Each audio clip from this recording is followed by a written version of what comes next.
ના ઘી, ના માવો, ના કન્ડેન્સ મિલ્ક, ના કશું જ, ફટાફટ 10 મિનિટમાં ઇન્સ્ટન્ટ કોપરાની બરફી એટલે કે કોપરા પાક બનાવીશું.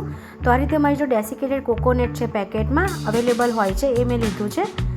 તો 2 કપ ડેસિકેટેડ કોકોનટ આપણે એક બાઉલમાં લેવાનું છે.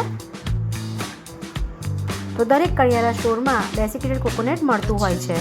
હવે આપણે એક પેન લેવાનું છે, એમાં 1/4 કપ દૂધ એડ કરીશું. દૂધ એડ કરી થોડું ગરમ થાય દૂધ એટલે આપણે એમાં ખાંડ એડ કરવાની છે. ખાંડ પણ આપણે 1/4 કપ લેવાની છે. તો આ એકદમ પરફેક્ટ મેઝરમેન્ટ, એકદમ પરફેક્ટ સુગર, બધું જ એકદમ પરફેક્ટ આ માપથી કરશો તો એકદમ પરફેક્ટ થશે ગળપણ પણ.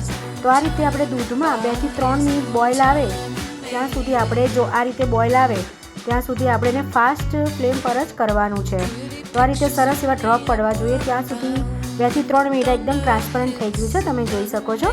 પછી આપણે ઇલાયચી પાવડર એડ કરવાનો, એનાથી એકદમ સરસ એવી રીચ ફ્લેવર આવે. હવે આપણે જે 2 કપ ડેસિકેટેડ કોકોનટ લીધું એ એડ કરવાનું છે. આ સમયે તમારું એકદમ ડ્રાય થઈ જાય તો તમે 2 થી 3 ચમચી દૂધ પણ ઉમેરી શકો છો. હવે એક મોટી ચમચી મેં ફ્રેશ મલાઈ એડ કરી છે, જે દૂધમાં ઉપર મલાઈ આવે ને એ જ એડ કરી.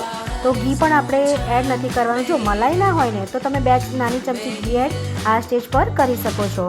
તો આ રીતે એકદમ બાઇન્ડિંગ આપણું સરસ થવું જોઈએ. જો કોપરા પાકનું 10 મિનિટ પણ નથી થતું અને એકદમ ઇન્સ્ટન્ટ કોપરા પાક આપણો બનીને રેડી થઈ ગયો છે. કોપરાની બરફી કહો કે જે કહો. તો આ રીતે ઓળી ઇકો બેગનું મારી સાથે બટર પેપર છે એ હું લઈશ. એ એકદમ સરસ આવે છે.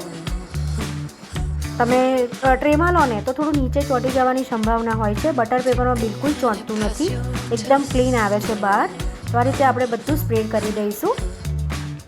જે કોપરાનું આપણે કોપરા પાકનું જે ફિલિંગ બનાવી કોપરાની બરફીનું એ બધું આપણે આ રીતે સ્પ્રેડ કરી દીધું. હવે મારી સાથે આ રીતે ચાંદીનું વરખ છે એ હું લગાવીશ. આ ટોટલી ઓપ્શનલ છે, તમારી સાથે હોય તો તમે લગાવી શકો છો, અધરવાઇઝ સ્કીપ પણ કરી શકો છો. હવે હું આ રીતે ઉપરથી લગાવી દઈશ તો એનાથી થોડોક લુક પણ સારો આવે. અને રક્ષાબંધન છે એટલે રક્ષાબંધન નિમિત્તે આપણે આ બનાવ્યું છે. હવે આપણે કટ લગાવી દઈશું. તો આ રીતે તમે નાઇફથી પણ કરી શકો છો અને આ રીતે તાવેથાની મદદથી પણ કરી શકો છો. હવે તાવેથાની મદદથી કરશો ને તો બિલકુલ તમારું ક્લીન આવી રીતે કટ થશે. એટલે તાવેથાની મદદથી જરૂરથી એક વખત ટ્રાય કરજો. એકદમ ક્લીન. નીચે ઇકો પોલી બેગ પેપર લીધું આપણે બટર પેપર, એમાં એકદમ ચોંટ્યું નથી, એકદમ ક્લીન આપણી કોપરાની બરફી બહાર આવી છે, તમે જોઈ શકો છો. હું તમને બીજો પણ પીસ બતાવી દઉં. એકદમ સોફ્ટ થશે, મોઢામાં મૂકી અને ઓગળી જાય એવો કોપરા પાક બનીને રેડી થાય છે. તો બસ રેડી છે આપણી કોપરાની બરફી. તો હેપી રક્ષાબંધન ઓલ બ્રધર્સ. તો આ રીતે તમે ચોક્કસથી ટ્રાય કરજો. જો તમારી સાથે ટાઈમ ના હોય ને અને આ રીતે બનાવશો ને તો 10 મિનિટમાં આપણે આ કોપરાની બરફી કોપરા પાક બનીને રેડી થાય છે.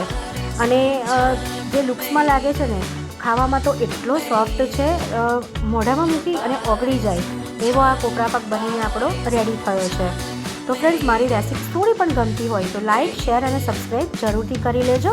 તો રક્ષાબંધન છે એટલે મેં રાખીથી અને દિયાથી મેં આ રીતે કર્યું છે. તો ફ્રેન્ડ્સ, જો થોડી પણ ગમી હોય તો શેર પણ કરજો, લાઇક, શેર અને બેલ આઇકન જો તમે પ્રેસ ના કરી હોય તો બેલ આઇકન પણ બટન પ્રેસ કરી લેજો, જેથી સૌથી પહેલાં હું કોઈ પણ રેસીપી અપલોડ કરું તો સૌથી પહેલાં નોટિફિકેશન તમને મળે ફ્રેન્ડ્સ. તો again happy Rakshabandhan all brothers. May God bless you. Thank you so much. Thank you for watching.